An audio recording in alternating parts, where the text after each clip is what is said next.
Phil Boulay, Joe Marcel pour le podcast Pile ou Face. Aujourd'hui, on a la chance de recevoir un de mes chums, Anto Tran. Je suis excessivement content de le recevoir. Il va nous parler de son parcours autant professionnel que personnel et on va même avoir des primeurs sur son bébé à venir. Restez en ligne, écoutez cet épisode-là. C'est rempli de moments touchants. Je verse même une petite larme à quelque part là-dedans. Donc, merci d'être là et bonne écoute. Anto Tran, merci d'être là aujourd'hui. Merci d'avoir accepté notre invitation. On est très content de te recevoir. Créateur de contenu, influenceur, émérite, qui réussit très bien dans le domaine. Les nouvelles business d'aujourd'hui, on veut que tu nous en parles. C'est quoi ton cheminement pour te rendre là? Ouais, c'est une bonne question. Premièrement, merci de me recevoir. C'est un plaisir de venir parler. Puis, si on peut parler de la passion, ça se fait tout seul. Tu sais. Mais pour commencer, c'est ça. Moi, en parlant de passion, moi, la création de contenu, le fait de faire des vidéos, créer quelque chose que tu as dans ta tête, tu le fais, puis ensuite de ça, tu le publies, puis tu as un retour direct ou quasi direct, mettons. Pour moi, c'est un concept qui était vraiment, vraiment cool. Puis que par la suite, tu peux t'améliorer, puis c'est comme documenté. Ça, cette manière de faire-là, ce concept-là, ben, ça m'a beaucoup, beaucoup parlé dès le début parce que je regardais justement des YouTubers comme c'était ma télé, en fait. À la place de regarder la télé comme traditionnelle, ben, c'était le YouTube game dans ce temps-là. Fait que pour moi, ça a toujours été une passion de vouloir essayer de vivre de la création de contenu. Fait que j'ai essayé plusieurs affaires. Mais la première chose qui a fonctionné, je dirais que c'est en 2016, quand j'ai commencé ma chaîne YouTube sur un jeu mobile qui s'appelait Clash Royale. Oh, puis, ouais, c'est ça. Fait que ça, avec, j'ai quand même pu développer une communauté de en fait, un peu plus de 100 000 abonnés qui était dédié à ces jeux vidéo-là, à ce jeu vidéo-là. Mais ma communauté était beaucoup en France. Fait que c'était comme 75% en France, 25% au Québec, mettons, environ. Mettons, ouais, c'est ça. Ou 75% en Europe, là, parce qu'il y a aussi la Belgique puis les différents pays qui regardaient. C'est un pays francophone, ouais. Ouais, exactement. Puis, dans le fond, c'est rendu en 2021 que j'étais juste tanné de toujours jouer au même jeu. J'avais essayé entre-temps de comme partir une nouvelle chaîne, mais j'avais pas vraiment trouvé mon contenu, le style de vidéo que je voulais faire, jusqu'à temps que je découvre TikTok. Puis je voyais qu'il y avait une opportunité. Fait que je publiais mes vidéos YouTube lifestyle ou genre des défis que je faisais, mais sur TikTok. Puis c'est à ce moment-là que, bon, je voyais qu'il y avait un bon potentiel. Puis c'est à ce moment-là que je me suis lancé à 100% sur ce contenu-là. Puis ça a bien fonctionné, tu sais, avec une stratégie qui était pensée, évidemment, avec mes connaissances de YouTube que j'avais déjà entrepris. Donc, avec TikTok, ça a vraiment bien fonctionné. Puis là, c'est là que j'avais vu le potentiel de, non seulement tu peux vivre la création de contenu, mais tu peux développer des différents projets, différentes entreprises reliées à la création de contenu. Puis, 3 ans plus tard, 4 ans plus tard, à partir de ce moment-là, en fait, 4 ans plus tard déjà, à partir de 2021, j'explore encore mes différentes options, puis développer différents projets à travers ça. Félicitations. Merci. Mais là, tu disais, dans le fond, ce qui était difficile, c'est que tu étais tanné de tout le temps jouer au même jeu. Avec raison, parce que, tu sais, moi aussi, je suis un gamer, puis à un moment donné, on se tente de tout le temps jouer à la même chose. C'est ça. Mais est-ce que c'était une possibilité de commencer à jouer un autre jeu sur la même chaîne? Est-ce que ta communauté était là pour Anto Tran qui jouait ou c'était vraiment lié au jeu? C'est une vraiment bonne question. Puis moi, pour ma chaîne YouTube à ce moment-là, le monde était vraiment là pour le jeu vidéo parce que j'étais vraiment bon à ce jeu vidéo-là. Okay. Fait que dans le fond, moi, mon avantage concurrentiel avec les autres dans cette niche-là, c'est que justement, vu que j'étais un des meilleurs au Québec et voire même à travers le monde à ce moment-là, ben j'avais des astuces, des techniques, des stratégies qui étaient vraiment pertinentes à présenter. Si, mettons, j'allais sur, par exemple, dans ce temps-là, il y avait aussi Fortnite qui était vraiment populaire. Ben, j'ai essayé de faire des trucs Fortnite, ça marchait, mais j'étais pas bon.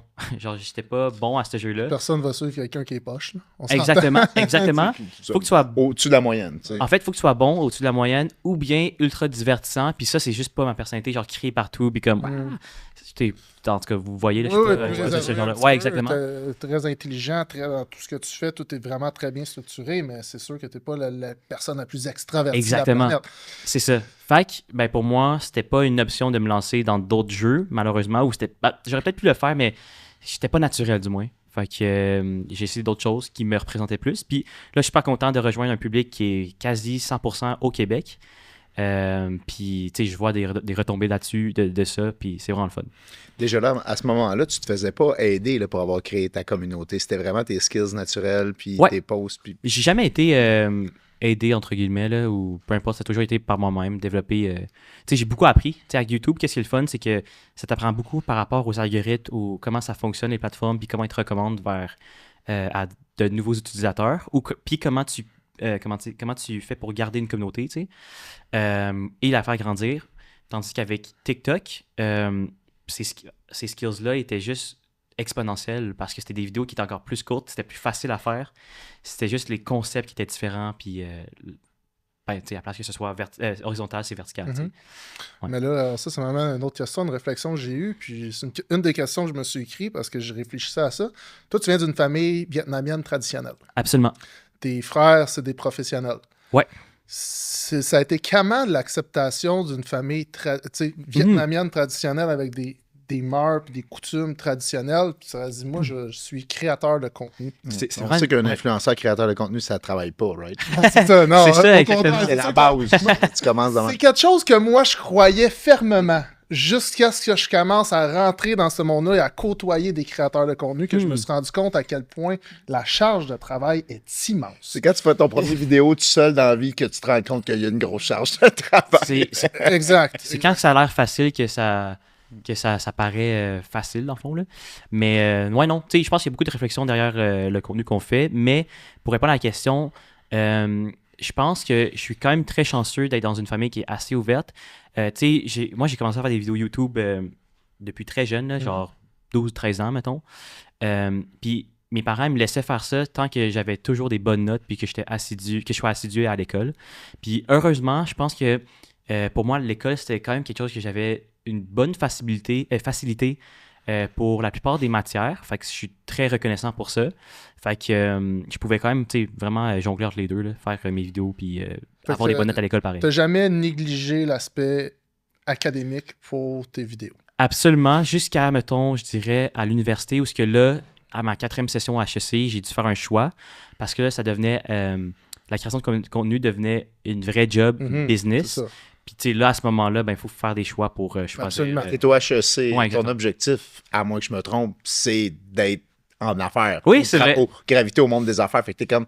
C'est ça, j'ai déjà la solution pourquoi je suis venu étudier là, tu sais, dans quelque chose que... En partie, absolument. Je pensais... Puis surtout, qu'est-ce qui m'a encouragé à mettre pause sur pause, j'aime pas dire arrêter, mais genre vraiment mettre sur pause mes études à ce moment-là, c'est que je me suis dit, il y a une opportunité à les saisir qui est présente et qui ne va pas être la même dans 1 an et demi si j'attendais, dans le fond.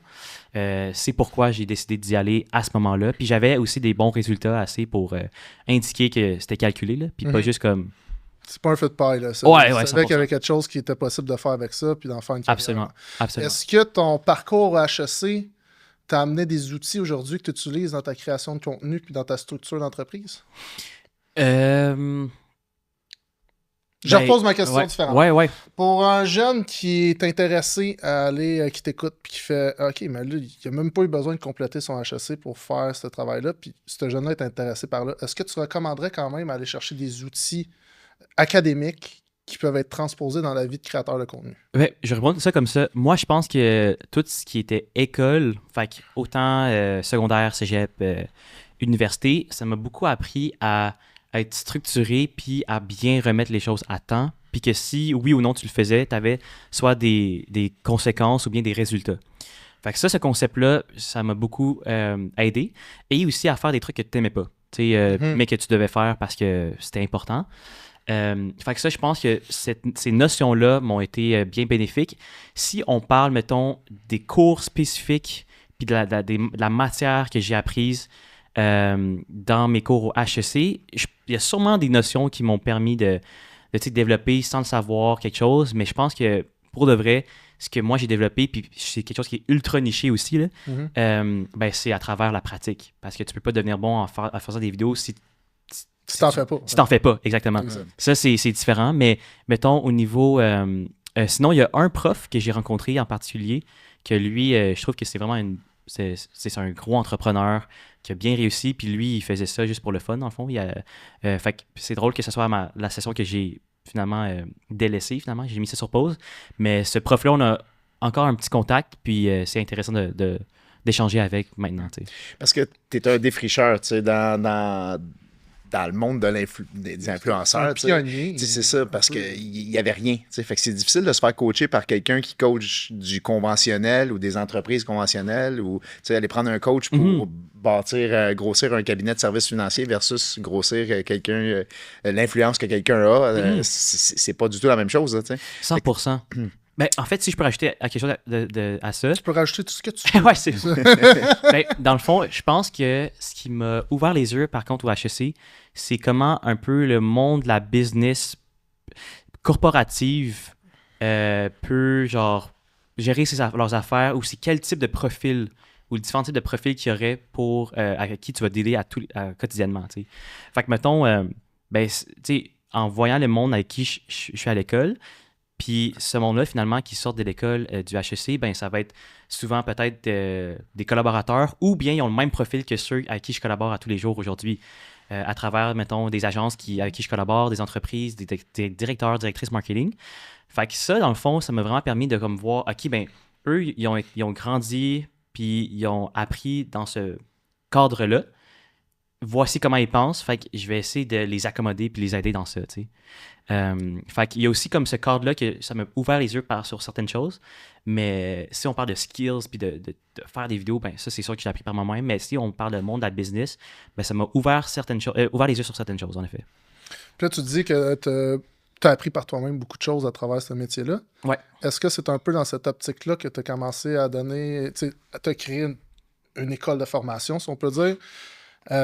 Est-ce que c'est dans cette optique-là de redonner aux gens ou tu t'es rendu compte qu'il y avait vraiment un manque de coaching? Tu sais, c'est quand même nouveau, la création de contenu. C'est pas nouveau, mais c'est une dizaine d'années. Là. C'est en pleine expansion. 100%. Oui, c'est absolument à cause de tout ce que tu viens de dire. Dans le fond, il n'y a pas vraiment de formation qui montre en fait comment tu peux devenir créateur de contenu puis qui t'accompagne de A à Z, de la bonne façon, absolument. Tu sais, je pense... C'est sûr que tu peux trouver des vidéos puis des vidéos de formation probablement pour genre, tu sais, comment tu peux optimiser telle vidéo puis faire des choses comme ça. Mais la réalité des choses, c'est que la création de contenu, c'est différent pour tout le monde.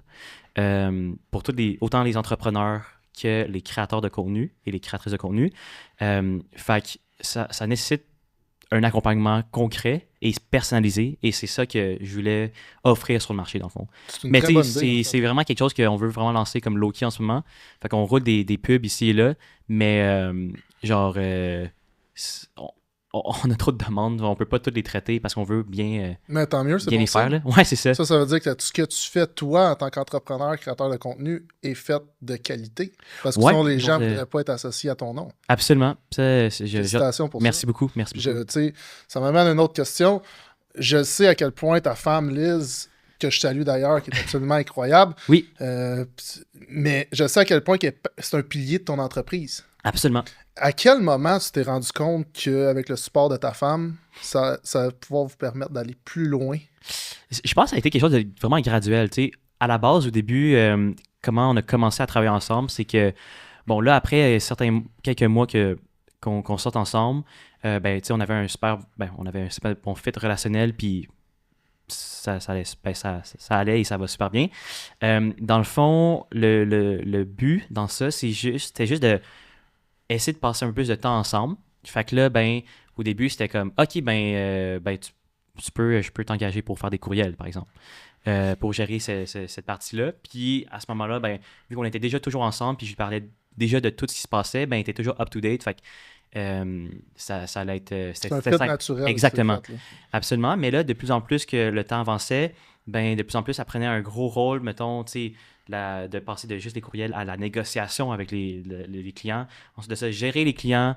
Puis ensuite de ça, faire la stratégie de contenu aussi dans ma page. Aider dans le montage aussi. Fait que, tu sais, tous les différents aspects d'un créateur de contenu étaient impliqués aussi dans mes trucs. Puis c'était juste un fit parfait. Fait que là, dans tous les projets que je fais, ou presque, on les fait ensemble parce que c'est juste un bon fit, dans le fond. Là. Puis est-ce que des fois, c'est dur de tracer la ligne entre relations personnelles et relations professionnelles? Ça reste ta femme que t'aimes, qui est mariée, la mère de ton enfant. Félicitations d'ailleurs. Merci. Qui s'en vient. Est-ce que la ligne est dure à tracer des fois? Mettons, je pense que si on lui demandait ça à elle, je pense qu'elle dirait plus oui que moi. Parce que des fois, justement, pour moi, c'est difficile de faire la ligne comme juste tout court. Là. Mais mettons, est-ce que tu parles plus, mettons, au niveau, est-ce qu'on réussit à tracer une ligne dans le sens qu'on se dit, hey, ce soir, on parle pas de job, par exemple? Ouais, quelque chose de même, ou genre deux idées complètement divergentes sur une stratégie de business, mais pas d'amener ça à la maison après que tu retrouves ta blonde. Parce que, exemple, moi, ma blonde, oui, elle s'implique un petit peu dans notre business, mais si je rencontre un client puis ça va mal, ben, même si je le ramène à la maison, c'est pas un impact directement, moi puis elle, confrontation. Ouais. Ben, je pense qu'on est quand même très, très bon pour communiquer toutes ces affaires-là. Fait que, mettons, au niveau... Puis c'est ça qui est le fun, c'est qu'on est vraiment complémentaires. Les choses auxquelles moi je suis bon, ben elle est bonne dans différentes choses, tu sais. Donc on est vraiment complémentaires là-dessus, on se fait beaucoup confiance. Si on n'est pas d'accord sur une chose, ben on va juste comme, tu sais, faire valoir nos points. Puis tu sais, j'ai jamais eu de moment, c'est comme, ah ben non, ça c'est moi qui s'occupe de ça, fait que ça va être comme ça, puis c'est tout, tu sais. Il y a toujours une communication, puis on essaie de le voir. Qu'est-ce qui est cool, justement, différent avec un partner d'affaires, par exemple, qui n'est pas dans la famille, c'est que nous, nos objectifs à la fin de la journée, c'est qu'on veut notre bien, puis le bien de l'autre et le bien de soi et le bien de la famille aussi. Fait qu'on a vraiment les valeurs puis la mission qui est enlignée à 100%. Puis ça nous aide beaucoup dans les décisions, tu sais. À la fin de la journée, tu sais, si on se pogne ou on a un désaccord, ben à la fin de la journée, les deux, on veut que ce soit la meilleure décision pour notre couple. Donc ça aide beaucoup. Par contre, en effet, moi je suis, tu sais, c'est quand même, vu que ça roule beaucoup puis il y a beaucoup de choses qui se passent, ben pour moi c'est difficile de des fois tracer la limite entre, genre, tu sais, mettons dans un souper, qu'on a une date, on parle pas de job par exemple, mais c'est ça. Je te pose une question liée à ça, là. Tu as un contrat payant mais qui rejoint pas nécessairement vos valeurs en tant que couple ou en tant qu'humain. C'est-tu facile pour toi de dire non à une entreprise? Oui, absolument. Non, c'est pas... ça, c'est quelque chose qui, justement, ça s'est passé... c'est des situations qui se passent à tous les quelques mois, mettons. Puis un exemple concret qu'on aurait de ça, c'est que, tu sais, mettons, pour moi, je vais toujours essayer de make things work. Fait que, par exemple, si, justement... Je donne un exemple, OK? Là, c'était une entreprise qui offrait des vaccins aux enfants. Puis on voulait faire la promotion de ça. Tu sais, nous, en tant que... Dans le fond, le point de Ellie, puis était comme, comment on pourrait prendre cette collaboration-là si on n'a pas d'enfant. À ce moment-là, on n'avait pas d'enfant. Puis on savait pas qu'on allait avoir un enfant non plus. Mais c'est ça. Fait que comment on peut nous recommander à des parents de faire des vaccins si on n'en a pas? Moi, j'étais comme, je pense qu'on peut make things work parce que c'est une collaboration qu'on peut, dans ce cas-là, aller interviewer des parents, puis du monde que c'est assez... comment c'est important de le faire. Mais là, c'était quand même... Il y avait quand même quelque chose qui n'était pas crédible dans ça, étant pas parents nous-mêmes, et ayant jamais recommandé ça nous-mêmes. Fait que finalement, on l'a pas pris, cette collaboration-là. Fait que dans le fond, là, on rejoignait comme deux... On avait deux avis au début qui étaient différents. Puis c'est juste à travers une discussion qu'on est comme, ça makes pas sense ou ça make sense. On s'explique, puis la logique va gagner, tu sais. Fait que votre communication est tellement forte que vous êtes capable de, même avec des désaccords puis des visions différentes, vous êtes capable de vous rendre au point final que c'est le meilleur pour tout le monde. Absolument. C'est ce qu'on essaye de faire le plus possible. Nice, félicitations. Ouais, merci beaucoup. On est un podcast quand même de finance, on n'a pas le choix d'aborder ce sujet-là un petit peu. Absolument. Un créateur de contenu, toi, je sais que tu fais beaucoup de pubs. Tu es vraiment le roi de la pub. On va dire ça comme ça, là. Le roi de la pub, puis tu me parles avec tes mains. Ça m'a marqué. Il parle toujours. Je parle plus avec mes mains depuis qu'on fait un podcast parce que je chaque le micro à terre. Mais combien un créateur de contenu qui gagne sa vie avec ça, c'est quoi les barèmes qu'ils peuvent aller chercher par pub ou dans une année? C'est quoi aussi les façons que tu peux être payé comme créateur de contenu? C'est vraiment une bonne question. Puis c'est absolument un sujet qui intrigue les gens. Ben, c'est méconnu. C'est combien? Ben, tu sais, je veux dire... nouveau, les créateurs de contenu, tu sais, ça fait quoi, une dizaine d'années, de 15 ans que ça commence à prendre l'effervescence. Absolument. Tu sais, si on compare ça à des ingénieurs, ça fait des centaines d'années que ça existe. Fait que, tu sais, c'est quand même un nouveau domaine. Ben, tu sais, je dirais qu'un créateur de contenu, à la base, ça va être un travailleur autonome. Fait que là, ben, il va aller chercher, puis il vend des services de publicité, finalement. Okay. Ça, c'est vraiment la base d'un créateur de contenu, un influenceur, disons, plus le côté influenceur. Fait que ça dépend. Si tu as une grande demande, ben, tu peux faire 250, 300, enfin, même plus. 300 000, je parle. Mais tu sais, il y a quand même beaucoup, je pense que la plupart des créateurs de contenu en ce moment, puis dans l'industrie qu'on est, ou surtout dans l'état de l'industrie, ben, la plupart en font un revenu supplémentaire à ce qu'ils font. OK. Par contre, tu sais, au Gala Influence Création, tu sais, tous les nommés, ou la plupart des nommés, je dirais, eux, ils réussissent à générer un bon revenu à travers la création de contenu, que ça, tu sais, ça peut valoir entre 50-60 000. Des fois, il y en a qui sont... un très beau sideline. Exactement. Ou bien, tu sais, il y en a qui font ça en temps plein, qui sont capables de générer 100, 150 000 aussi. Je pense que, honnêtement, le top en ce moment dans la création de contenu, tu sais, tu peux dépasser... Genre, mettons une Lisanne Nadeau, là, je sais pas, elle gagne combien, mais mettons juste avec la création de contenu, elle doit faire près de 450. 400, 500 000 peut-être, je sais pas.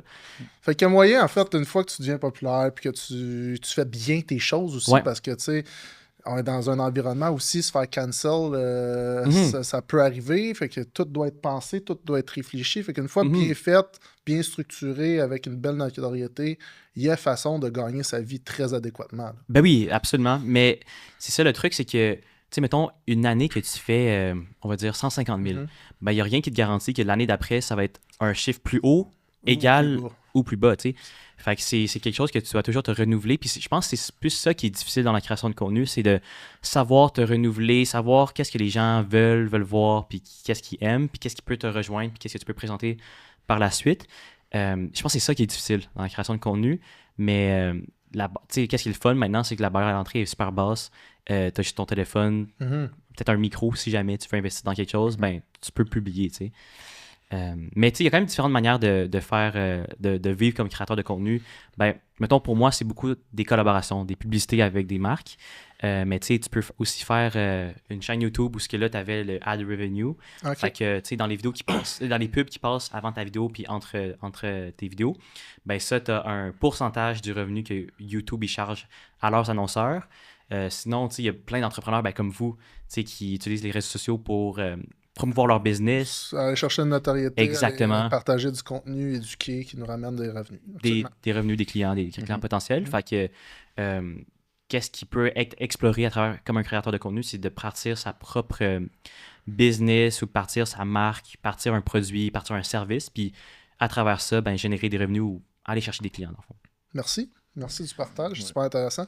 Puis ça peut être c'est un coût par vue, c'est un coût par tu sais, ces revenus de publicité-là. C'est une vraiment bonne question. Sur YouTube, ça va être un coût par vue, dans le fond. Là, c'est un RPM qu'on appelle ça, revenu par 1000 vues, que tu vas avoir. Mettons, sur TikTok puis Instagram, ben, c'est vraiment au niveau de, comme, dépendamment de ta niche, de ton audience, quel âge ils ont, la démographie. Ça peut avoir une incidence sur le coût par 1000. Ah, ben oui. Une incidence sur le cachet que tu vas demander, par exemple. Oui, absolument. Fait que, tu sais, il y a des influenceurs, au début, vont commencer à charger quelques centaines de dollars pour une publication, une vidéo. Mais, tu sais, de plus en plus que tu grandis ta notoriété, ta plateforme, que tu rejoins plus de monde, ben, tu vas pouvoir charger un peu plus cher, dans les milliers de dollars, par exemple. Puis, aussi, un autre truc, c'est que, ben, tu sais, par exemple, si une entreprise de chips va être moins, va plus engager un influenceur qui va être plus comme, tu sais, grand public. Okay. Mais tu sais, une entreprise de, je sais pas, qui est reliée à fitness, ben, il va aller voir quelqu'un de fitness.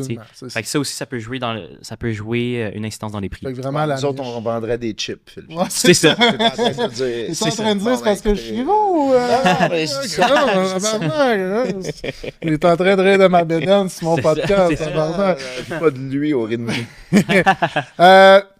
Podcast s'appelle Pile ou Face. On arrive à notre segment fort, un peu, si on peut dire. On a une pièce ici, la pièce de la chance. Si tu pognes pile, Tu payes une question. Parfait. Si c'est pas une face, je t'ai préparé une question. Je vais Parfait. brasser, je vais brasser. Je reparti avec après. Ah, tu peux.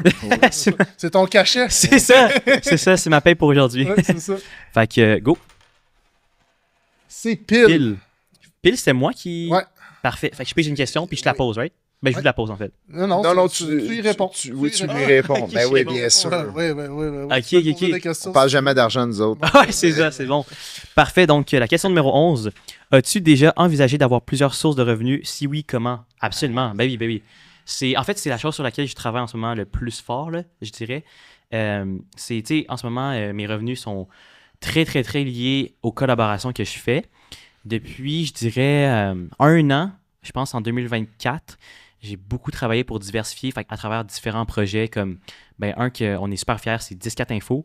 C'est une super chaîne en passant. Merci beaucoup. J'adore vraiment. Merci beaucoup. Avec Élie et Mathéo, qui sont mes 2 associés là-dedans, on développe non seulement une nouvelle manière de consommer de l'information, mais aussi il faut que ça soit financé à quelque part. Fait que ça, c'est une manière de diversification de revenus.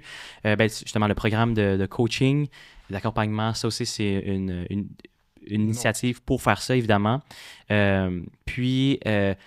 Mon but, c'est de diversifier mon skill, Genre, j'ai un skill qui est de la création de contenu, qui a une bonne demande en ce moment. Tes skills aussi, c'est le charisme. Là, parce que, merci beaucoup, j'apprécie. Tu ferais pas tous ces pubs-là si tu n'avais pas de charisme devant une caméra. Merci, j'apprécie. Ça, c'est pas perdu, peu importe le domaine. Merci beaucoup, j'apprécie vraiment. Mais tu sais, en tout cas, moi, mettons, si on parle de création de contenu, j'essaie d'utiliser ce levier-là pour justement développer différents projets qui me rapportent. Fait que c'est ça, les pubs directement, sinon juste les connaissances pour partir de différentes chaînes, attirer de nouveaux clients pour certaines affaires. Puis, à côté, là, ça fait pas d'argent, là, mais Câlin Force Création, la créa, ça, c'est plus au niveau social, je dirais, un impact social positif dans l'industrie. C'est un projet absolument incroyable que vous êtes en train de monter. Moi, je le vis de l'intérieur petit peu. Là, c'est Laurence en plus. Oui, c'est ça. je le vis de l'intérieur, je le vois, le build-up que ça l'amène. Je connais beaucoup de choses qui ne sont pas connues en ce moment du grand public parce qu'il faut garder des surprises. Mais c'est un projet absolument incroyable que vous bâtissez. Là. Oui, 100%. On a une vraiment belle équipe, une grande équipe.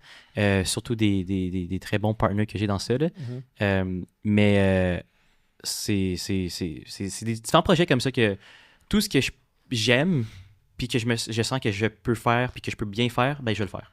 Si ça fonctionne pas, tant pis. Comme, mettons, on a récemment acheté 2 machines distributrices pour faire les premières machines de distributrices exotiques. OK. Puis, pour l'instant, ça marche pas beaucoup. Parce que la localisation, mais tu sais, on travaille pour comme bien faire ça. En fait, il y a une localisation qui marche, il y a une autre qui marche pas. Quand tu dis des distributrices exotiques, tu parles de quoi? Dans le fond, c'est que on a acheté des machines distributrices que dedans, on va mettre des trucs que comme des boutiques exotiques ont, mais en machines distributrices dans des points de vente qui, on pense, va avoir la même clientèle qui va acheter ça. Fait qu'il y en a une qui marche vraiment bien, il y en a une autre qui marche beaucoup moins bien. Puis on pense c'est parce que dans le fond, on n'est pas dans une bonne localisation. OK. Mais tu sais, ça c'est une question de temps. Oui, c'est des projets. Nice. C'est fun, ça. Moi, je veux aborder aussi l'homme, Anto Tran. Allons-y. Tu sais, on a parlé beaucoup de ta business, on a parlé beaucoup de tout ça. Mais toi, en tant que personne, c'est quoi ta définition du succès? C'est une bonne question. Moi, je pense que le succès, c'est, mettons, est-ce qu'on parle de succès financier ou on parle de succès en général? C'est quoi réussir pour toi dans la vie? Je pense que c'est d'avoir... c'est d'être heureux dans ce que tu fais et dans ce que tu fais, puis de ce que tu partages comme impact autour de toi, avec des gens que t'aimes, puis que tu puisses... que tu n'aies pas de soucis, on pourrait dire, là, que tu sois bien entouré, puis que tu aies un bon impact autour de toi. Parce que, tu sais, si tu veux un exemple d'impact autour de toi que j'ai vécu personnellement dans un événement où tu étais là aussi, tu sais, moi, j'ai commencé à te connaître par Laurence, puis tout ça. J'avais déjà vu ses réseaux sociaux, mais, tu sais, j'ai appris à te connaître comme personne aussi par Laurence. Puis, ma première réaction, c'est à quel point tu es humble, que tu remercies aussi pour tout. Je me rappelle, je pense que je voulais te payer une bière, tu bois pas, puis j'étais comme, j'ai amené un Pepsi, je pense que tu m'as dit genre 8 fois dans la soirée merci pour le Pepsi. J'étais comme, c'est juste un Pepsi. J'apprécie. Je sais, mais c'est ça fait de toi quelqu'un d'humble aussi. Mais j'ai vécu une situation, puis je sais même pas si tu t'en rappelles, puis tu vas t'en rappeler. T'es un modèle pour la nouvelle génération. OK. Parce que moi, j'étais dans un événement et la personne, c'est une jeune fille qui était avec son père, puis était intimidée de voir Anto Tran, puis il est venu te demander « Hey, ça te dérange-tu de prendre une photo avec ma fille? » Puis le bonheur dans les yeux de cet enfant-là de prendre une photo avec son modèle, un idole, ça fait quoi comme sentiment d'être un modèle pour ces gens-là? C'est capoté. Pour vrai, je trouve ça irréaliste parce que ben, tu sais, je me considère comme une personne vraiment, vraiment normale. Puis, tu sais, je comprends. Tu sais, je peux voir, tu sais, je peux comprendre pourquoi. Personnalité publique. Là, exactement. Mais, tu sais, je me considère de loin. Genre, tu sais, je suis pas comme, tu sais, Ricardo ou whatever, là, des grandes célébrités ou peu importe. Fait que pour moi, c'est toujours. Ça me réchauffe toujours le cœur, puis je suis content de pouvoir vivre ça. Les nouvelles générations, tu sais, les Ricardo, tu sais, ceux qui sont. Les nouvelles générations qui sont plus par les réseaux sociaux. Tu sais, Ricardo était connu par ses livres, par ses choses. Vrai. Mais il n'y avait pas vraiment de réseaux sociaux pour cette génération-là. Là. Ben, pour moi, je trouve que c'est impensable, puis j'en suis très reconnaissant. Puis je le prends jamais, puis je le prendrai pour acquis. Puis, c'est bien ça. Absolument. Ouais, c'est la bonne façon de perdurer là-dedans aussi. Tu sais, de continuer. Mais... Parce que moi, c'est à ce moment-là que j'ai réalisé à quel point la création de contenu était plus que de la création de contenu. Mm-hmm. C'est une image, c'est des connaissances, puis c'est des valeurs qui sont véhiculées à travers ça. Ben, peut-être que tu te faisais l'association dans ta tête aux médias traditionnels puis à ce qui font de la célébrité, mettons. Ouais. Tu te rends compte qu'il y a plusieurs façons d'obtenir cette célébrité. Absolument. D'être connu. Puis tu sais, on en voit, tu sais, ben, justement, Luc Poirier, qui est rendu dragon dans l'œil du dragon. Pas mal sûr que c'est à cause qu'il a parti sa page TikTok il y a comme 2 ans, tu sais. Non. Peut-être parce qu'il est milliardaire aussi. Oui, aussi. Mais je veux dire, à cause que. Mais je veux dire qu'il s'est fait connaître à travers ça auprès des jeunes, puis qu'il y a une bien meilleure présence médiatique à cause de ça. Évidemment, il a tout bâti depuis des vingtaines, trentaines, cinquantaines d'années, whatever. Mais le fait de pouvoir avoir accès à ça, ben.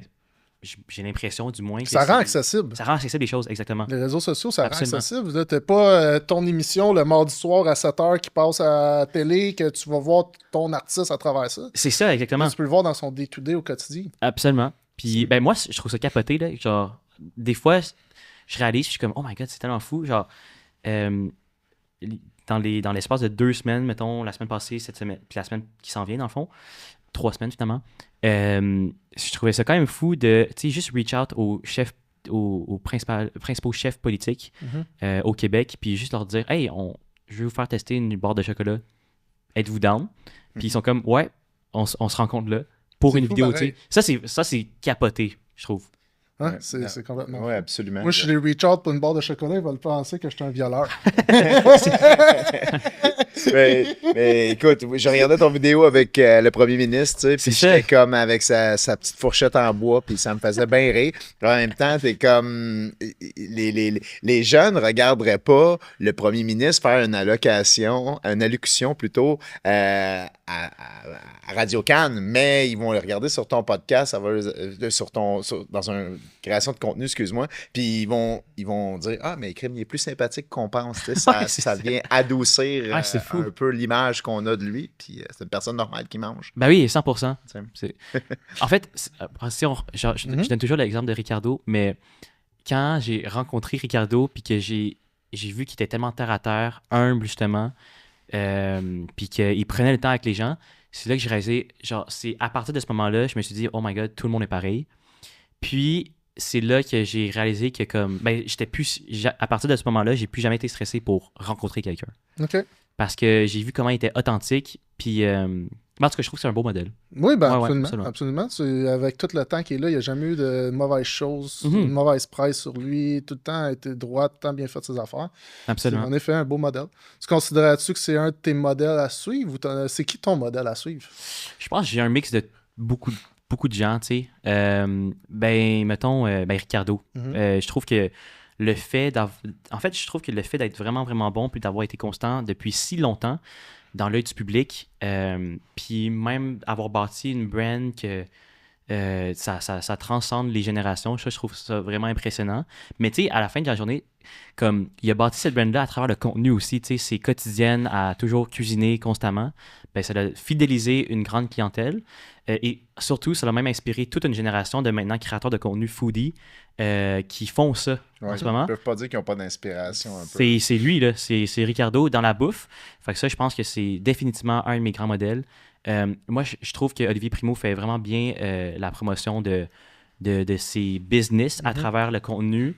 Puis, tu sais, en étant, genre, tu sais, le gars cool, on pourrait dire, genre, dans les réseaux sociaux. Ça, je trouve que c'est très, très fort. Puis, tu sais, on peut voir que, comme, ça peut être vu comme, il fait des niaiseries sur les réseaux, mais c'est tout calculé. Ouais. Fait que ça, je trouve que c'est très impressionnant. Puis, tu sais, il y a différentes personnalités comme ça que je trouve vraiment fortes. Puis, vraiment... qui pensent à leurs affaires, puis je suis comme, oh wow, on devrait s'inspirer de certaines choses de eux, tu sais. Ouais, absolument. Puis là, on l'a abordé un petit peu tantôt. Ellie est enceinte. Ouais. Le bébé s'en vient. Ouais. Il y a eu un gender reveal. Un gender reveal. Ouais, absolument. Ça, t'as vraiment mal pogné ta bouchée de ton bout de gâteau à moitié à côté, là. Ouais, c'est ça. Calisse, tantôt. Mais bon.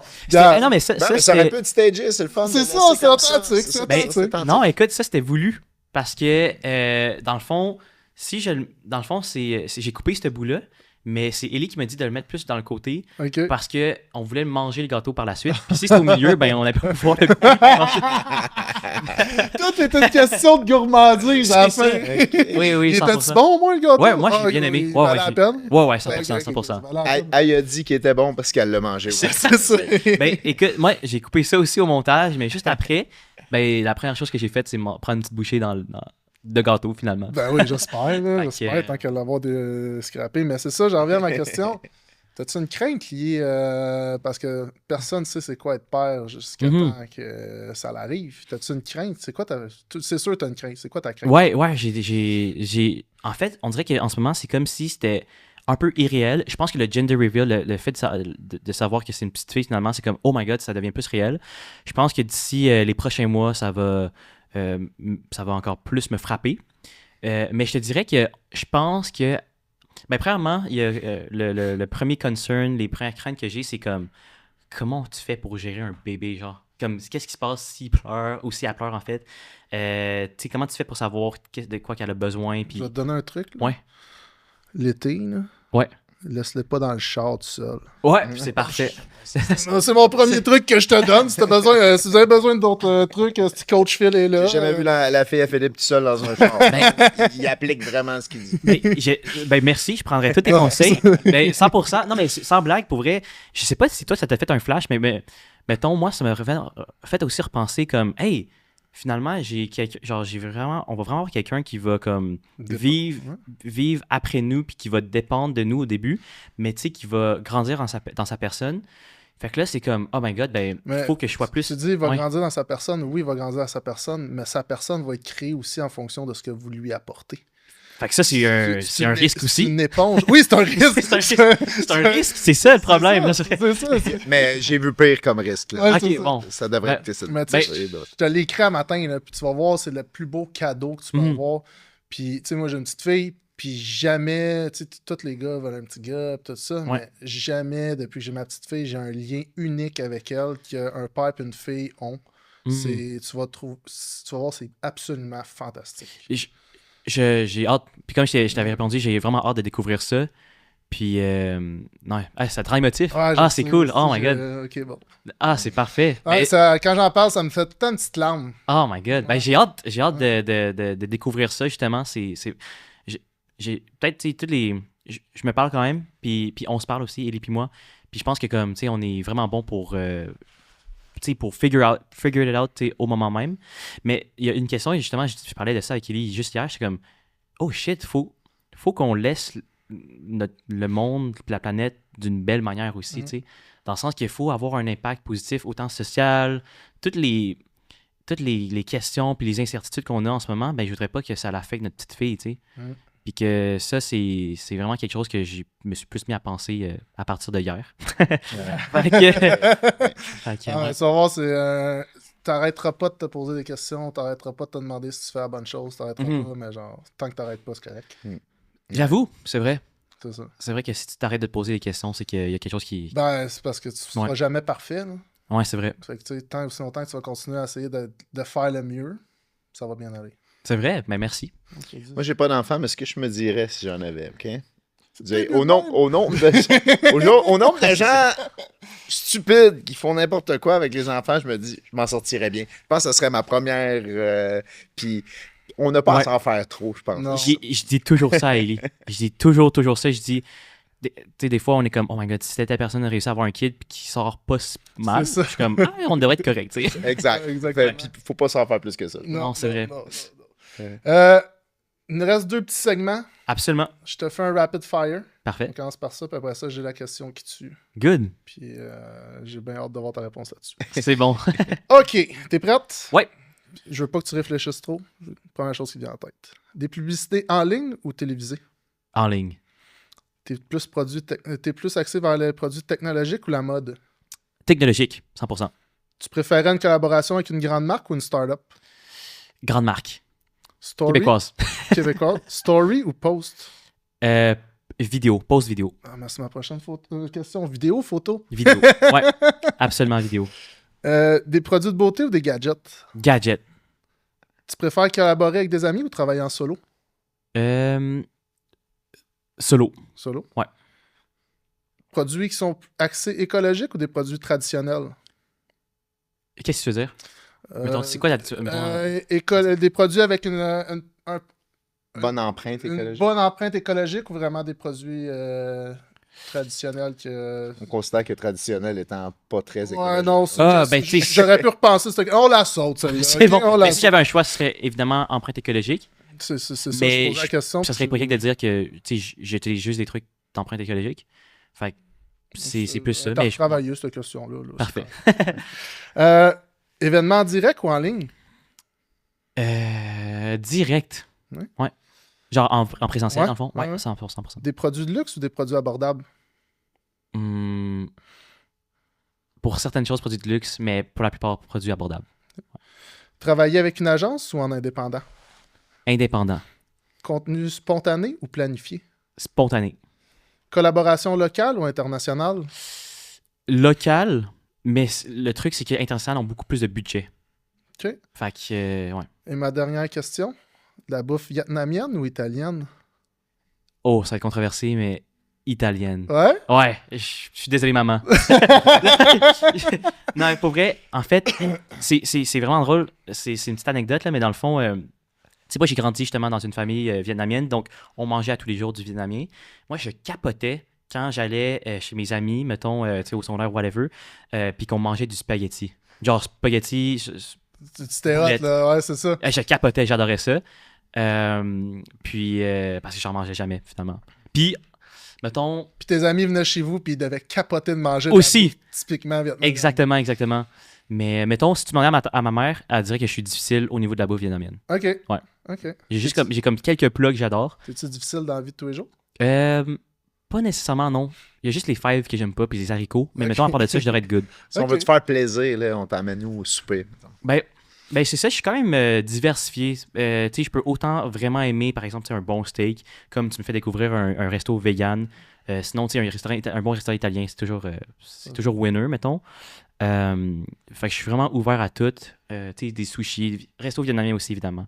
Je suis prêt à découvrir tout. C'est juste que je veux pas toujours manger la même chose. Ouais, Puis je pense que vu que j'étais petit, que j'ai toujours mangé un peu la même chose, comme, ou dans les mêmes vibes, ben ça m'a un peu contaminé dans ça. C'est de même dans toutes les cultures, ça. Ouais, j'imagine. Ouais. On fait Ma toujours dernière question, puis ça, t'as le droit d'y réfléchir. C'est bon. T'as le choix de te faire cancel de la vie publique Ouais. ou être au top, mais devoir faire seulement des choses qui t'intéressent pas. C'est un bon dilemme, puis je vais expliquer ma réflexion. Je te dis, j'ai réfléchi là, avant de préparer mes questions. C'est bon, ben c'est parfait. Le truc, c'est que... Je réfléchis à peu près 1 heure par jour, le restant du temps, j'étais une plante verte. Je l'ai pris pour toi cette heure-là. Merci, j'apprécie. Même plus que le 7-Up ou le Pepsi. En plus, c'est un Pepsi de diète, fait que... C'est ça. C'est ça. En fait, je vais t'expliquer. Moi, je pense qu'il y a 3 ans ou il y a 2 ans, je t'aurais dit rester au top, mais faire des choses que j'aime pas. Parce que je me verrais pas faire autre chose que de la création de contenu. Mais maintenant, mettons que du jour au lendemain, je me faisais cancel. Puis que c'était vraiment pour une raison valable. Puis je pense, je pense que je ferais juste développer des entreprises. Puis plus développer le côté entrepreneurial plutôt que créateur.